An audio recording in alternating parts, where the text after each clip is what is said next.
Hello students, आज का हमारा टॉपिक है ट्रांसक्रिप्शन। ये बहुत इंपॉर्टेंट टॉपिक है क्लास 12th बायोलॉजी के लिए, नीट के बच्चों के लिए। इसमें से क्वेश्चन हमेशा आता ही आता है। ये मॉलिक्यूलर बेसिस ऑफ इनहेरिटेंस के हमारी पार्ट 4 वीडियो है। हम ऑलरेडी पढ़ चुके हैं Griffith experiment, DNA replication, Hershey and chase experiment. So let's start with transcription. What is transcription? So transcription क्या होता है? ट्रांसक्रिप्शन बेसिकली कुछ भी नहीं है। डीएनए से जब एमआरएनए बनता है या आरएनए, उसे बोलते हैं ट्रांसक्रिप्शन। बस डीएनए से अगर आरएनए बन रहा है तो वो क्या हो गया? वो हो गया ट्रांसक्रिप्शन। अब हमें एक चीज पता है, अच्छा एक और चीज उससे पहले आपको पता होनी चाहिए कि डीएनए में हमें पता है कौन कौन से बेस पेयर्स होते हैं। 4 बेस पेयर्स होते हैं, adenine, thymine, guanine, cytosine. RNA में भी 4 ही बेस पेयर्स होते हैं। कौन कौन से? एडेनिन, ग्वानाइन और साइटोसिन। ये तीनों तो सेम होते हैं, बट ये जो आप थाइमिन देख रहे हो, थाइमिन की जगह होता है यूरेसिल, यहां पर होता है यूरेसिल।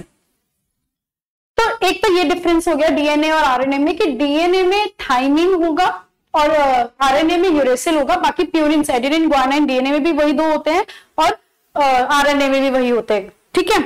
एक और चीज है कि जो हमारा डीएनए होता है वो क्या होता है? वो होता है डबल स्ट्रैंडेड, जबकि जो एमआरएनए होता है वो क्या होता है? Single stranded. ये डिफरेंस आपको याद रखना है कि जो डीएनए होगा वो आपका क्या होगा?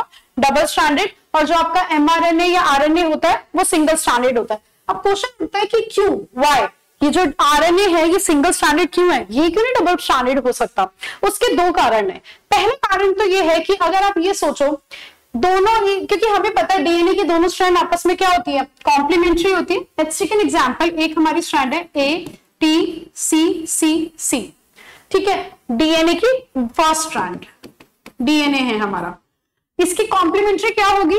टी ए जी जी जी। यहाँ पे डबल बॉन्ड, यहाँ triple bond, triple bond, triple bond. हमें पता है कि सी और जी में ट्रिपल बॉन्ड होता है और टी में डबल बॉन्ड होता है। ओके, अब ये फर्स्ट स्ट्रैंड है डीएनए की, ये सेकंड स्ट्रैंड है। अब मैं ये बोल रही हूँ, अगर मान लो ये जो सेकंड स्ट्रैंड है ये रोल प्ले कर रही है किस चीज में? ये रोल प्ले कर रही है आरएनए बनाने में। तो अगर इससे आरएनए बनता है तो क्या होगी आरएनए की सीक्वेंस? टी के ऑपोजिट ए लगेगा, ए के ऑपोजिट यू लगेगा, जी के ऑपोजिट सी, सी, सी। ये हमारा एक स्ट्रैंड बन गई आरएनए की, ठीक है, आरएनए। अब अगर मैं बोल रही हूँ कि ये वाली स्ट्रैंड मान लो रोल प्ले कर रही है, ये भी कर रही है, तो आपकी क्या बनेगी स्ट्रैंड? ए के ऑपोजिट यू लगेगा, टी के ऑपोजिट ए लगेगा, सी के ऑपोजिट जी, जी, जी। ये आपकी सेकेंड आरएनए की स्ट्रैंड बन गई, ठीक है। अब सेल में तो ये दोनों ही है। पहले तो एक ही अगर डीएनए है या एक ही जीन है, 2 स्ट्रैंड बना रही है अलग अलग, तो ये वाला कोड करेगा डिफरेंट प्रोटीन के लिए और ये वाली स्ट्रैंड करेगी कोड डिफरेंट प्रोटीन के लिए। क्या ये पॉसिबल है कि एक ही जीन 2 अलग अलग प्रोटीन के लिए कोड कर रही है एक ही कैरेक्टर के लिए? कोड कंफ्यूजन हो जाएगी। इसीलिए यहां पे लिखा है कि अगर 2 डिफरेंट एमआरएनए सीक्वेंस होगी तो 2 डिफरेंट प्रोटीन होगी, तो जीन एक्सप्रेशन में क्या होगी? कंफ्यूजन होगी। एक रीजन। दूसरा रीजन क्या है? अगर आप ये वाला आरएनए और ये वाला आरएनए देखो, यहाँ ए है, यहाँ यू है, यहाँ यू, यहाँ ए, यहाँ सी, यहाँ जी, सी जी, सी जी, ये दोनों तो आपस में कॉम्प्लीमेंट्री हो गए। तो जैसे ही है, तो ये सब सेल के अंदर ही हो रहा है ना, तो जैसे ही ये सेल में होगा 2 डिफरेंट एमआरएनए बनेंगे या 2 डिफरेंट आरएनए बनेंगे, तो आप क्या देखोगे? आप देखोगे कि आपस में ही क्या हो जाएंगे? हेलिकल स्ट्रक्चर बना लेंगे और ये बना लेंगे double stranded RNA. Double stranded RNA बनते ही कहां की सीक्वेंस? कोई ट्रांसलेशन, कोई कोडिंग होगी नहीं, सॉरी कोई एक्सप्रेशन होगा ही नहीं। और आपका यही तो लिखा है कि आरएनए कॉम्प्लीमेंट्री होंगे, दोनों डबल स्ट्रैंडेड आरएनए बना लेंगे, प्रोटीन बनेगा ही नहीं, ट्रांसलेशन होगा ही नहीं। इसलिए आरएनए आपका क्या होता है? Single stranded. अब हम आते हैं ट्रांसक्रिप्शन यूनिट, जो एक्चुअली में हमारा टॉपिक है यहाँ पे, जो बहुत इंपॉर्टेंट है। सबसे पहले ट्रांसक्रिप्शन में ना जो डीएनए होगा उसमें 3 यूनिट्स होंगी, promoter, structural gene and terminator. जैसा इनका नाम वैसा उनका काम। प्रमोटर वो रीजन होगा, वो जगह होती है जहां पे आपका कौन? डीएनए डिपेंडेंट आरएनए पॉलीमरेज, ठीक है। डीएनए डिपेंडेंट, एग्जैक्ट नेम आपकी एनसीईआरटी में लिखा, देखना, डीएनए डिपेंडेंट आरएनए पॉलीमरेज जाके अटैच होता है। ये है रीजन कौन सा? प्रमोटर। दूसरा टर्मिनेटर, भाई प्रमोटर का मतलब हो गया प्रमोट कर रहा है, मतलब ये क्या करता है? ये इनिशिएट करता है, इनिशिएशन ट्रांसक्रिप्शन को।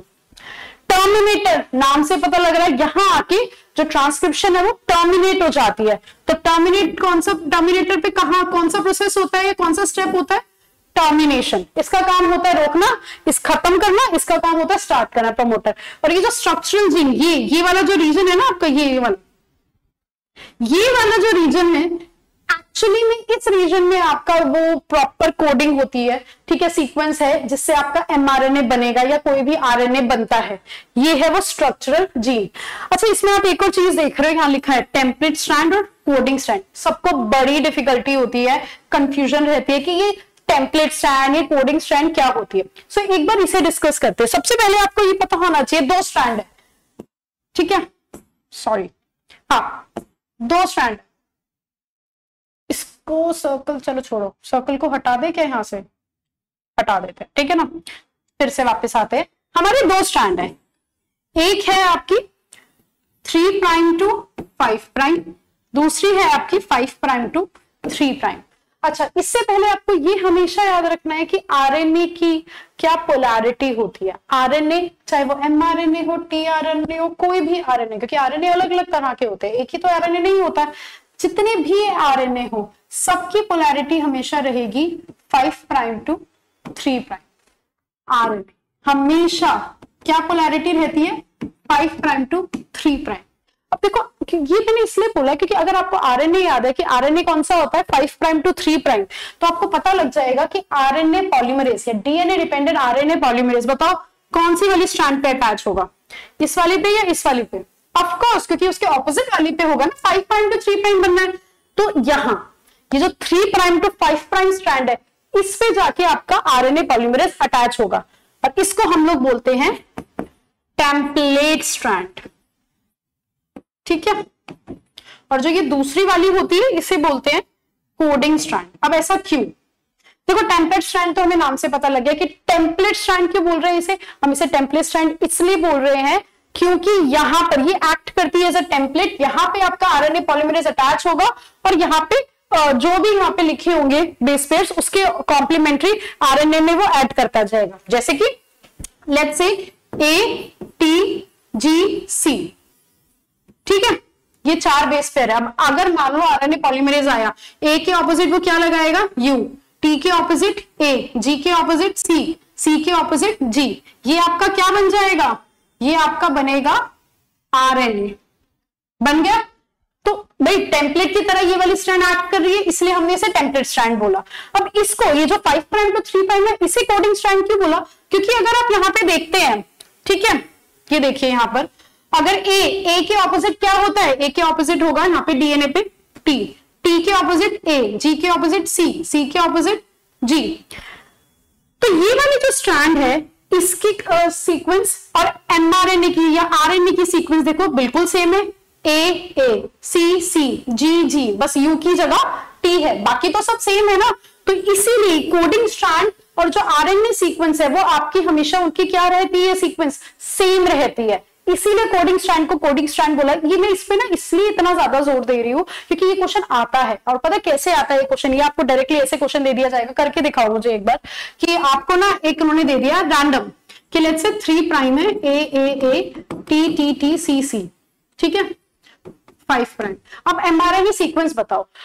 इसके लिए सबसे पहले तो आपको याद रखना चाहिए कि एमआरएनए 5 प्राइम टू 3 प्राइम होता है, तो इसका डायरेक्ट हो जाएगा, अच्छा हाँ इसका ऑपोजिट हो जाएगा। अगर हमें क्या बनाना है, हमें बनाना है आरएनए, अगर हम बना रहे हैं ए का यू यू यू, टी का ए जी जी, ये आपका हो गया आरएनए बन गया। बट अगर इसका ऑपोजिट दिया हो, मान लो ऐसे दे दिया हो, इस सीक्वेंस में आपको दे दिया हो 5 प्राइम, डीएनए की आपको सीक्वेंस दिए 5 prime C C C A T, 5 prime to 3 prime, और अब बोले कि अब आरएनए बताओ, उसके आपको क्या करना है, या तो आप इसे 3 prime to 5 prime template strand में कन्वर्ट करो और फिर आप आरएनए करो, या आप सिंपली क्या करोगे, अगर आपको एमआरएनए बोला है या आरएनए बोला है, same to same C C C C A T की जगह यू आ जाएगा, बस हो गया, सिर्फ खत्म, इतना ही होगा कि आपको, क्योंकि ये कोडिंग स्ट्रैंड है भाई, हमें पता है 5 prime to 3 prime coding strand होती है, आरएनए की पोलैरिटी भी 5 प्राइम टू 3 प्राइम होती है, सेम टू सेम आ जाएगा, बस टी की जगह क्या आ जाएगा, यू। नेक्स्ट पे आते हैं कि व्हाट इज आर जीन। ये जीन क्या होती है? जीन आपने मेंडल वाला इससे पहले जो चैप्टर है प्रिंसिपल ऑफ इनहेरिटेंस उसमें पढ़ा है कि gene is the unit of inheritance. Gene को एक और डेफिनेशन है कि gene is the functional unit of DNA. ये भी बोलते हैं कि gene is functional unit of DNA. Gene basically वो सेगमेंट है जिसमें एक्चुअली डीएनए में वो सेगमेंट जिसमें इंस्ट्रक्शंस लिखे हैं कि कैसे आरएनए बनेगा और आरएनए से बनेगा आपका प्रोटीन। जीन अलग अलग तरह की होती है, सिर्फ एक ही जीन नहीं है कि सारी जीन्स प्रोटीन नहीं बनाती, कुछ जीन्स तो बनाती हैं प्रोटीन। एमआरएनए बनेगा और उससे बनेगी protein, but not all genes code for proteins. कुछ जीन्स जो होती हैं which they code for tRNA और आरआरएनए। टीआरएनए मतलब ट्रांसफर आरएनए और rRNA ribosomal RNA. Transfer RNA, ribosomal RNA, ये डीएनए से जब ये आरएनए बनते हैं ये प्रोटीन कोडिंग में प्रोटीन को कोड नहीं करते, बट ये प्रोटीन की कोडिंग में हेल्प करते हैं, उस प्रोसेस में हेल्प करते हैं जो हम ट्रांसलेशन, जो हमारा नेक्स्ट टॉपिक है उसमें हम पढ़ेंगे। There is one more line आपकी बुक में लिखी है, मोनोसिस्ट्रॉनिक एंड पॉलीसिस्ट्रॉनिक। देखो मोनो मतलब हमें पता है, आप सभी स्मार्ट हो, मोनो मतलब एक, पोली मतलब मल्टीपल। ठीक है, मोनो है एक जीन अगर कोड कर रही है एक प्रोटीन के लिए। अच्छा पहले तो ये होता था कि प्रोटीन है, आजकल ना ये आ गया one gene codes for one polypeptide. वो इसलिए ना, जैसे कि हमें पता है कि जैसे हीमोग्लोबिन है, हीमोग्लोबिन में कितने पॉलीपेप्टाइड होते हैं? 4। ठीक है, तो चारों पॉलीपेप्टाइड के लिए अलग अलग सीक्वेंस है, इसीलिए आजकल बोलते हैं अपडेटेड कि one gene codes for one polypeptide, but NCERT में प्रोटीन लिखा है तो we are going with the protein. अब जो कि होता है यूकैरियोट्स में, क्योंकि हमारे पास इतनी सारी जीन्स है। ह्यूमन जीनोम प्रोजेक्ट जो हम पढ़ेंगे, आपने पढ़ा भी होगा उसमें प्रिंसिपल ऑफ इनहेरिटेंस में, उसमें हमें पता लग गया है कि 30,000 से ज्यादा जीन है जो वर्किंग है, जिसका फंक्शन तो हमें अभी पता है। ठीक है, तो हमें ये यूकैरियोट्स में होता है, ह्यूमंस में, एनिमल्स में, प्लांट्स में, इन सब में होता है कि एक जीन एक प्रोटीन के लिए कोड करती है। बट अगर हम बात करें प्रोकैरियोट्स या फिर बैक्टीरिया की, भाई उनमें तो होता ही एक क्रोमोसोम है, तो एक क्रोमोसोम फंक्शन सारे होते हैं, तो इसीलिए one gene codes for multiple proteins जो होता है प्रोकैरियोट्स या बैक्टीरिया में, यूकैरियोट्स में या ह्यूमंस में नहीं होता है। इसके बाद एक और चीज आती है एक्सॉन्स एंड इंट्रॉन्स। हमारा जो डीएनए है ना, अगर इस तरह से मैं बनाऊं डबल स्ट्रैंडेड, हमारे डीएनए में कुछ कोडिंग रीजन है, कुछ नॉन कोडिंग। जैसे कि ये वाला मान लो ये एक रीजन है, ये हो गया, ठीक है, ये वाला हो गया, इसके ऑफकोर्स ऑपोजिट भी होगा ये वाले। ये जो रीजन होते हैं ना, इन्हें बोलते हैं इंट्रॉन्स। इंट्रॉन्स का मतलब है ये किसी प्रोटीन के लिए कोड नहीं करते, इनकी कोडिंग मतलब अगर यहाँ पे जो भी होगा ये they do not code for protein. Introns वो रीजन होता है हमारे डीएनए में जो प्रोटीन के लिए कोड नहीं करता, और ये जो बाकी बचा हुआ रीजन है उसे बोलते हैं एक्सोन या एक्सोन्स, कि वो रीजन जो कोड करता है प्रोटीन के लिए, जो फाइनल एमआरएनए में दिखेगा, हम पढ़ेंगे अभी।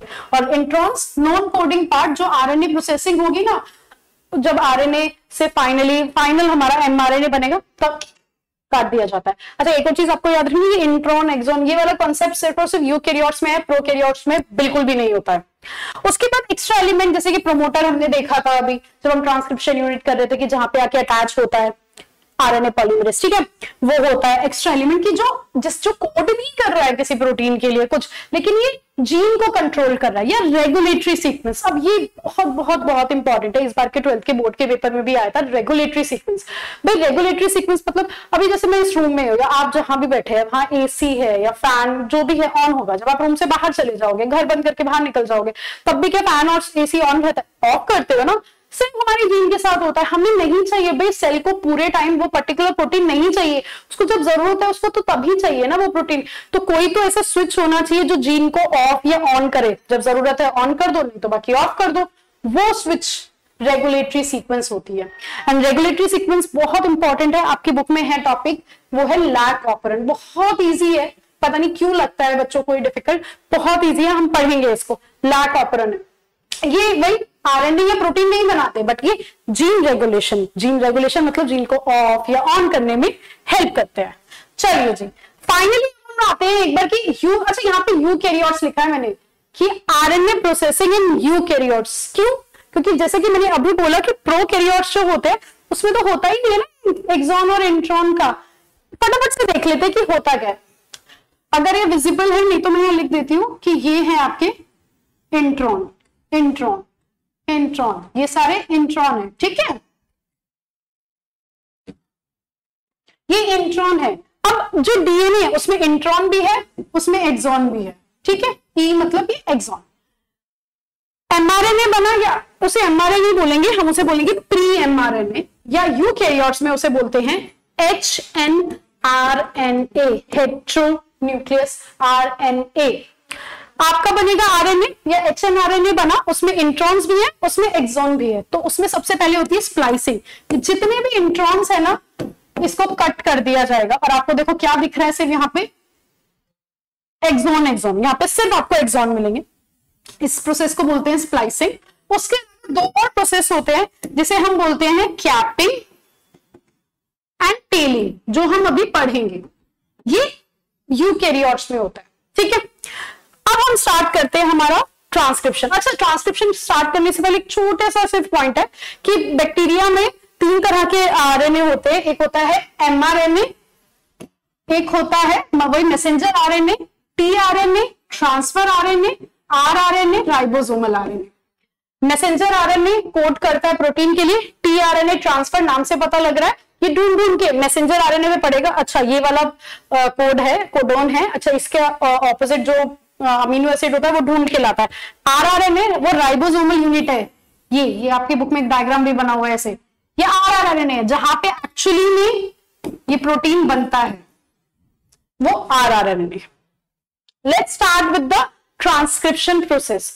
ट्रांसक्रिप्शन प्रोसेस के सबसे पहले जो आपको याद रखना है, लिखने भी नोटबुक में या आपके एग्जाम में आप कैसे लिखोगे, और अगर आप नीट के एंट्रेंस में दे रहे हो तो उसमें भी, या इवन आप पीजीटी या कोई भी एग्जाम दे रहे हो, ट्रांसक्रिप्शन ही आता है, ये प्रोसेस आता है, तो आपको कैसे याद रखना है। देखो 3 स्टेप्स है, चाहे यूकैरियोट्स है या प्रोकैरियोट्स, सब में ये स्टेप्स कॉमन है। पहला स्टेप इनिशिएशन, दूसरा स्टेप इलोंगेशन, तीसरा स्टेप टर्मिनेशन। नाम से पता लग रहा है इनिशिएशन इनिशिएट हो रहा है, इलोंगेशन बढ़ रहा है वो, ठीक है, और टर्मिनेशन टर्मिनेट हो गया, खत्म हो गया। Let's start. देखो इनिशिएशन में सबसे पहले हमें पता है यहाँ पे प्रमोटर रीजन होता है।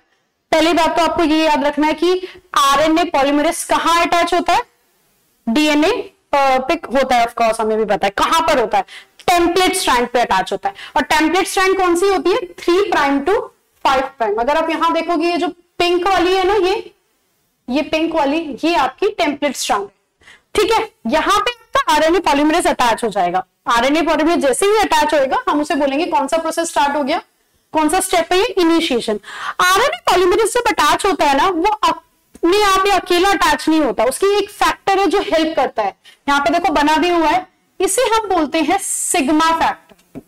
क्या बोलते हैं, सिग्मा फैक्टर, जो हेल्प करता है आरएनए पॉलीमरेज को इनिशिएट करने में ट्रांसक्रिप्शन।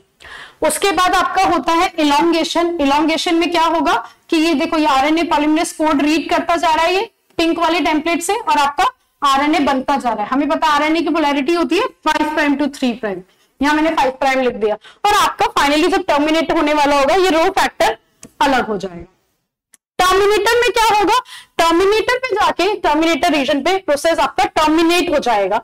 टर्मिनेट होने के लिए भी यहाँ पे कोई एक फैक्टर है जो हेल्प करता है आरएनए पॉलीमरेज की, उसे बोलते हैं, देखो यहाँ बना हुआ है rho factor, RHO, rho factor.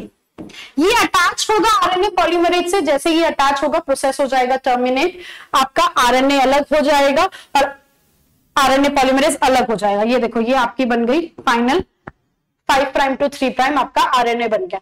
अब ये आरएनए, अगर ये आरएनए प्रोकैरियोट्स में है तो ये फाइनल आरएनए, इसमें कुछ भी नहीं है, इसे हम एमआरएनए बोल सकते हैं, इनके टीआरएनए है, जो भी है ये फाइनल है, इसे हम कुछ भी, इसमें कुछ भी चेंज नहीं होगा, इसमें आफ्टर प्रोसेसिंग या प्रोसेसिंग कुछ भी नहीं होगा अगर ये प्रो में है। लेकिन अगर ये यूकैरियोट्स में है तो हम इसे आरएनए नहीं बोलते, यूकैरियोट्स के अंदर हम इसे बोलेंगे HNRNA, क्योंकि इसमें अभी भी क्या है, इसमें अभी भी हैं एक्सोन्स तो होंगे बट इसमें इंट्रोन्स भी हैं, इसलिए हम इसे बोलेंगे HNRNA। तो यूकैरियोट्स में 3 और स्टेप्स होते हैं, कौन कौन से, कैपिंग, स्प्लाइसिंग, टेलिंग, ये 3 एक्स्ट्रा स्टेप्स होते हैं। पहले तो देखो स्प्लाइसिंग तो हमें पता है, नाम से पता लग रहा है splicing, cut cut cut cut cut, बस ये दिख रहा है यहाँ पे, ये जो येलो है, ये येलो इज एक्सॉन्स, ये जो ऑरेंज ऑरेंज है ना, यहाँ पे मैंने अभी ग्रीन कर दिया, ये आपके इंट्रॉन्स है, ठीक है। बस ये जो इंट्रॉन है इसको कट कर देंगे तो लास्ट में आपको सिर्फ ये येलो येलो दिखेगा, मतलब कि लास्ट में आपको सिर्फ दिखेगा एक्सॉन्स, ये खाली एक्सॉन्स, और इस प्रोसेस को हमने क्या बोला, स्प्लाइसिंग हो गया। अब पता क्या होता है, ये आपको याद भी होना चाहिए, क्योंकि प्रोकैरियोट्स में क्या है ना, प्रोकैरियोट्स में न्यूक्लियस तो होता नहीं है, ठीक है, वेल डिफाइंड न्यूक्लियस नहीं होता, तो चाहे ट्रांसक्रिप्शन हो, चाहे रेप्लिकेशन हो, चाहे ट्रांसलेशन हो, सब एक जगह हो रही है, इसीलिए प्रोकैरियोट्स में कई बार पूरा आरएनए बनता भी नहीं है, ट्रांसलेशन प्रोटीन बनना चालू हो जाता है, बट यूकैरियोट्स में ऐसा नहीं होता। यूकैरियोट्स में अगर मैं यहाँ पे सेल बनाऊं, ठीक है, न्यूक्लियस के अंदर तो क्या क्या होता है, ट्रांसक्रिप्शन जो होती है ना वो होती है न्यूक्लियस के अंदर, लेकिन अगर ट्रांसलेशन होगी वो होती है साइटोप्लाज्म में। तो बेसिकली अगर जो आरएनए बना है, आरएनए को यहां से कहां जाना पड़ता है, साइटोप्लाज्म में ट्रैवल करना पड़ता है। जब ये साइटोप्लाज्म में ट्रैवल करता है उससे पहले इसमें क्या होती है, इसमें प्रोसेसिंग होती है। एक स्टेप तो हमने बढ़ लिया स्प्लाइसिंग, दो और स्टेप्स होते हैं, एक होता है कैपिंग, दूसरा होता है टेलिंग। पहले कैपिंग देखते हैं। कैपिंग हमें पता है आरएनए की पोलैरिटी 5 प्राइम टू 3 प्राइम है, तो 5 प्राइम पे क्या लगेगा, कैपिंग है तो वो 5 प्राइम पे होगी, तो 5 प्राइम पे क्या लगता है, मिथाइल ग्वानोसाइन ट्राइफॉस्फेट। अगर आप यहां पे देखोगे तो ये क्या है, MgPP, ये आपका लग जाएगा कैपिंग 5 प्राइम पे। टेलिंग मतलब पूछ पीछे, टेलिंग में क्या होगा, पोली ए टेल, या जैसे पॉलीएडिनाइजेशन बोलते हैं, बहुत सारे ए लग जाएंगे, इवन 100 से लेके 1000 तक ए लग जाएंगे, इसीलिए कि आराम से ट्रैवल कर सके, एक साइटोप्लाज्म न्यूक्लियस से साइटोप्लाज्म में जा सके। तो बेसिकली यूकैरियोट्स में 3 स्टेप, इनिशिएशन, इलॉन्गेशन, टर्मिनेशन, वो तो होते ही हैं, ठीक है। उसके अलावा और क्या होता है, उसके अलावा उसमें होता है splicing, capping and telling. Okay, तो एक और चीज है कि प्रोकैरियोट्स छोटा सा होता है, ज्यादा कुछ है नहीं, 3 ही तरह के एमआरएनए, डीआरएनए, आरआरएनए होते हैं। तो प्रोकैरियोट्स में ऐसा कुछ नहीं है भाई कि अलग अलग आरएनए पॉलीमरेज है, एक आरएनए पॉलीमरेज सारे फंक्शन करता है, बट यूकैरियोट्स में ऐसा नहीं होता। यूकैरियोट्स में आपके होते हैं 3 RNA polymerase, RNA polymerase 1, RNA polymerase 2, RNA polymerase 3।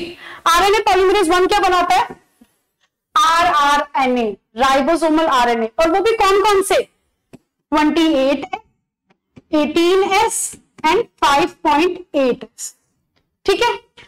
RNA polymerase 2, tRNA, एसएनआरएनए, SN होता है स्मॉल न्यूक्लियर आरएनए, ठीक है, और 5S आरआरएनए, 5S आपकी बुक में ना ऐसे लिखा है 5S आरआरएनए, कंफ्यूज नहीं होना है, ये 5 स्वेडबर्ग यूनिट और राइबोसोमल आरएनए। और ये आरएनए पॉलीमरेज 3 क्या करता है, तो ये बनाता है HNRNA। HNRNA को कई बार हम लोग बोलते हैं प्रीकर्सर ऑफ mRNA, ठीक है, इसको प्रीकर्सर ऑफ mRNA भी हम लोग कई बार बोलते हैं, ऑफकोर्स, क्योंकि यही आगे जाके mRNA बनेगा ना, इसमें स्प्लाइसिंग हो जाएगी, कैपिंग हो जाएगी, टेलिंग हो जाएगी। ये देखो यहाँ पे जो कलर दिख रहा है ये वही है, ये भाई इंट्रॉन्स है, इसे ही तो स्प्लाइस करना है, ठीक है, ये आपको याद होना चाहिए। बस एक बार देख लो, हमने पढ़ा है ट्रांसक्रिप्शन, डीएनए से आरएनए बनता है using template strand, promoter, structural gene, terminator, 3 region involve होते हैं। बैक्टीरिया और यूकैरियोट्स में डिफरेंस होता है, हमें पता है, बैक्टीरिया में 1 आरएनए पॉलीमरेज होता है, यूकैरियोट्स में 3 आरएनए पॉलीमरेज होते हैं। बैक्टीरिया में सिर्फ इनिशिएशन, इलॉन्गेशन, टर्मिनेशन 3 स्टेप होते हैं, यूकैरियोट्स में 3 एक्स्ट्रा स्टेप होते हैं, RNA processing, which is very very very important in eukaryotes. 3 question है आपके लिए, बताइए चलो, which strand is use for RNA synthesis, RNA synthesis में कौन सी स्ट्रैंड यूज होती है, हमें पता है टेम्पलेट।